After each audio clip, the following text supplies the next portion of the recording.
Nagsimula ang eksena sa pagpapahayag ni Sangwoo kay Mr. Kang ng balita tungkol sa mga bangkay ng halimaw na ninakaw. Hindi makapaniwala si Mr. Kang, at sinabi ni Sangwoo na ito ay talagang pinlano, dahil marahang kinalkala ito ng mga taong nagnakaw bago gawin ito. Napapaisip din siya kung parurusahan ba siya sa pagtatangkang kunin ang mga bangkay ng alien na isda na pinatay ng fishman noon. Si Sangwoo ay nawala ng pag-asa at sinabi na kung mayroon lamang siyang kasanayan na maaaring makalutas sa isyu ng transportasyon sa mga bangkay. Sumingit si Mr. Kang at sumagot na kung ito ay isang kasanayan sa pag-iimbak ng mga bagay na kailangan niya, dapat siyang humingi ng pabor sa kanya. Biglang lumipat ang eksena sa Kenny's Guild kung saan ang tinutukoy na tao ni Mr. Kang ay si Park Yuna. Si Yuna ay sobrang nasasabik na makita si Sangwoo at sinabi sa kanya na dapat ay bumisita siya ng mas maaga. Sinabi sa kanya ni Sangwoo na mayroon siyang gustong itanong, kaya pumunta sila sa isang pribadong silid upang pag-usapan ito. Sinabi niya sa kanya na gusto niyang matutunan ang kanyang kakayahan sa subspace, at sobrang nagulat siya. Sinabi niya sa kanya na minsan na siyang nakakuha ng kasanayan sa pamamagitan ng pagsunod sa isang video tungkol sa breathing skill sa YouTube, at iniisip na baka matutunan din niya ang kasanayan sa subspace. Sa kasamaang palad, sinabi niyang hindi ito magiging posible, at humingi ng paumanhin si Sangwoo, na sinasabi na kabastusan sa kanya ang paghiling niya na ituro ang kanyang sariling natatanging kasanayan. Ngunit sumingit si Yuna at sinabi na hindi ito masama, at talagang gusto niyang ituro sa kanya ang kasanayan kung ito ay maituturo. Ipinaliwanag niya na imposibleng matutunan ng ibang tao ang isang awakened skill. Ito ay isang natatangi at natural na kasanayan ng bawat hunter, kaya ang pagpapaliwanag at pagtuturo sa mga pangunahing kaalaman nito ay karaniwang imposible. Dagdag pa niya, sinasabi na ito ang parehong dahilan kung bakit hindi niya maintindihan ang kakayahan ng pagkoklo ni Sangwoo. Tinanong siya ni Sangwoo at sinabi na mayroong ibang mga tao na may parehong kakayahan sa awakening tulad ng maraming gumagamit ng kasanayan sa teleportation. Ngunit nagpaliwanag si Park Yuna na sinasabi na walang sinuman sa mundo ang may parehong eksaktong kasanayan sa awakening. Ang mga taong iyon ay maaaring magkapareho ng kasanayan, ngunit ang saklaw, cooldown, at iba pang aspeto ng bawat kasanayan ay iba-iba sa bawat tao. Ngumiti siya at sinabi na ang ibig sabihin nito kung makakahanap sila ng isang taong may katulad na kasanayan kay Park Yuna, posibleng matutunan ang kasanayang iyon mula sa kapareho niya. Hindi niya alam kung may iba pang taong may kasanayang nauugnay sa subspace sa mundo, ngunit iminumungkahi niyang suriin niya ito sa Heritage Company. Lumipat ang eksena sa United States sa punong tanggapan ng Heritage Company. Tumingin-tingin si Sangwoo sa paligid at nakita ang lahat na nagsasalita ng English, at tumingin siya sa kanyang kamay at sinabing mabuti na lang na nakakuha siya ng isang translate bracelet bago siya pumunta. Papaalisin sana siya sa airport kung hindi dahil sa tulong nito, at namangha siya sa kung gaano ito kapakipakinabang.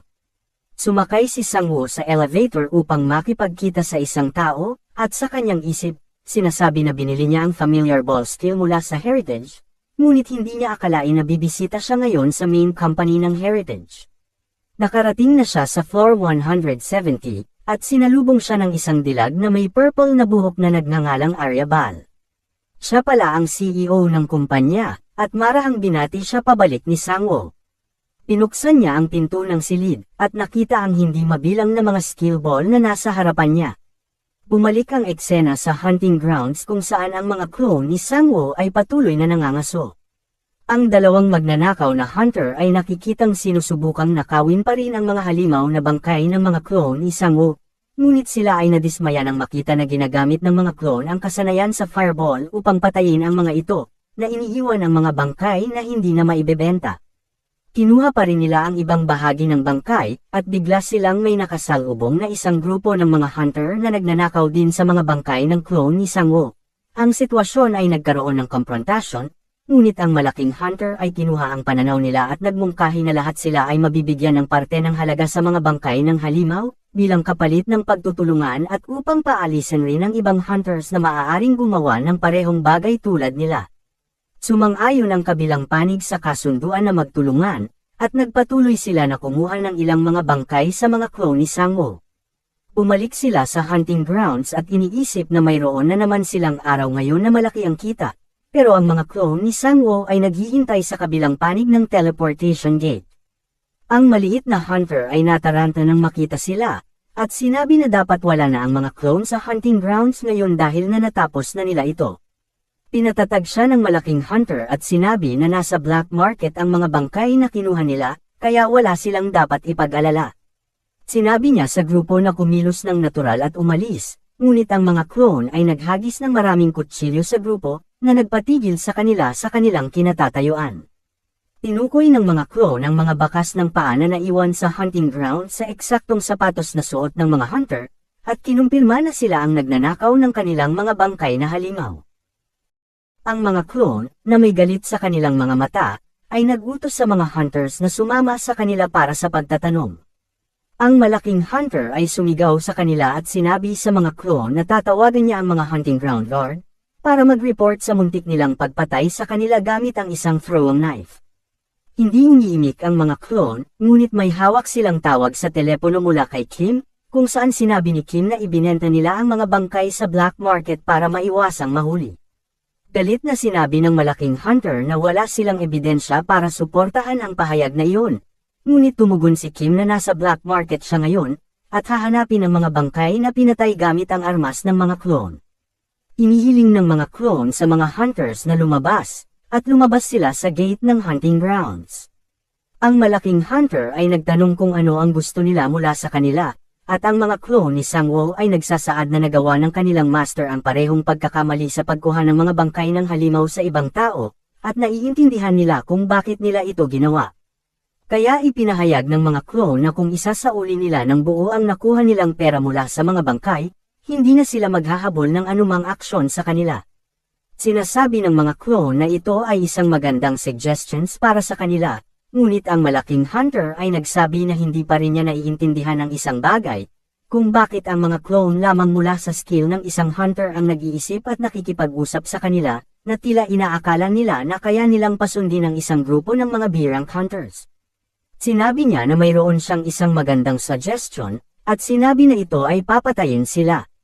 Sa paglipas ng maraming oras, ibebenta na ng mga black market merchant ang mga bangkay na ibinenta nila sa kanila, at wala nang matitira pang ebidensya para sila ay mahatulan. Ang maliit na hunter ay nag-aalangan muli sa ideyang ito, ngunit ang malaking hunter ay nagsabi na 5 sila sa grupo, at kaya nilang labanan ang 2 clone, at higit pa, dahil sila ay mga clone, hindi sila mahahatulan ng murder kapag napatay nila ang mga clone.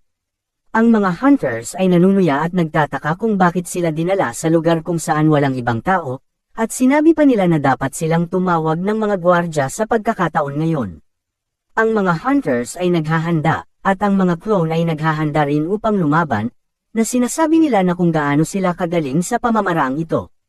Bumalik ang eksena sa black market kung saan nakikipag-usap si Kim sa isang pamilyar na mukha na nagbebenta ng mga bangkay ng halimaw. Tinanong ni Kim ang merchant kung sino ang nagbenta ng mga bangkay sa kanya, at sinabi niyang isang partido ng 5 B-rank hunters ang nagdala. Si Kim ay bumantong hininga at sinabi na ninakaw ang mga bangkay na ito mula kay Sangwoo, at ang lalaki ay nabigla nang marinig ang pangalan. Ipinaliwanag ni Kim na sinabi sa kanya ni Sangwoo ang sitwasyon, at sinuri niya ito habang siya ay nasa ibang bansa. Bumalik ang eksena sa United States sa basement ng Heritage Headquarters, sa kanilang pabrika sa Steel Orb. Ipinaliwanag ni Aryabal kay Sangwoo na dito ginawa ang halos 80% ng mga steel ball na ginagamit sa buong mundo. Narinig niya ang tungkol sa kung paano natutunan ni Sangwoo ang isang mana breathing skill sa pamamagitan ng YouTube, at kinumpirma ito ni Sangwoo. Pagkatapos ay sinabi niya kay Sangwoo kung alam niya, na maaari rin siyang matuto ng mga kasanayan tulad ng fireball sa ganoong paraan. Si Sangwoo, sa kanyang kamalayan, ay napaisip tungkol sa mga sinabi ni Yuna na kung paano nito ipinaliwanag na maaaring matutunan ang bawat kasanayan, maliban sa mga nagising na kasanayan. Nagtataka tuloy siya kung bakit may gagastos ng napakaraming pera sa pagbili ng bola ng kasanayan kung ganoon ang magiging kaso. Pinasa ni Arya ang kanyang isip, at sinabi na ang dahilan kung bakit binibili ng mga tao ang mga orbs, ay dahil napakahirap matutunan ang mga kasanayan mula sa pagkakaroon ng kontrol sa daloy ng mana at patuloy na pagbabago ng mga katangian nito. Ito ay tumatagal ng hindi bababa sa 6 na buwan para sa mga taong may talento upang matutunan ang kasanayan, at ito ay tumatagal naman ng ilang taon para sa mga taong may kaunting talento upang matutunan ito. Ipinaliwanag niya na ito ay katulad sa basic skill ng fireball, at ang mga mas advanced na kasanayan ay maaaring tumagal ng ilang dekada o higit pa upang matutunan. Sinabi niya na iyon ang dahilan kung bakit ginagamit ang mga skill ball, na inilalagay at inuugnay ang impormasyon ng kasanayan sa system ng hunter, na ginagawang posible para sa mga taong hindi man lang makontrol ang kanilang mana, na agad na makakuha o makagamit ng kasanayan. Sa pagsagot sa karagdagan niyang tanong, sinabi niya na ang dahilan kung bakit ito ay napakamahal ay dahil ito ay napakasalimuot, at napakahirap ng produksyon nito.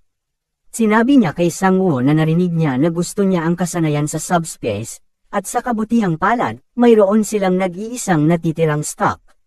Ang orb ay nagkakahalaga ng 10 milyon, at iniisip ni Sang-woo na ito ay isang makatwirang presyo, sa pag-aakalang ito ay nakabase sa currency ng Korea, ngunit ibinunyag ni Ariel na talagang $10 million ang sinasabi niya, katumbas ng 12.8 billion Korean won. Hindi makapaniwala si Sang-woo sa nakatutuwang presyo, at si Ariel ay nagpaliwanag na ito ang aktwal na pinakamurang subspace-type skill balls. Napakamot si Sang-woo sa kanyang ulo at sinabi kung gaano karaming pera ang wala siya sa kanyang inaasahang presyo. Biglang nagbigay si Ariel ng isang napakalaking proposal, na nagsasabing maaari niyang bigyan siya ng discount, o mas mabuti kung ibibigay ito sa kanya ng libre bilang kapalit ng isang bagay. Si Sang-woo ay sobrang nasasabik na marinig ito, at sinabi niyang handa siyang gawin ang lahat, at ang paligid ay biglang uminit. Lumapit si Ariel sa kanya at sinabi na gusto niya ang kanyang katawan. Si Sang-woo ay magiging Rizzy Boy ba ngayon, at ano ba talaga ang ibig niyang sabihin sa kanyang gusto?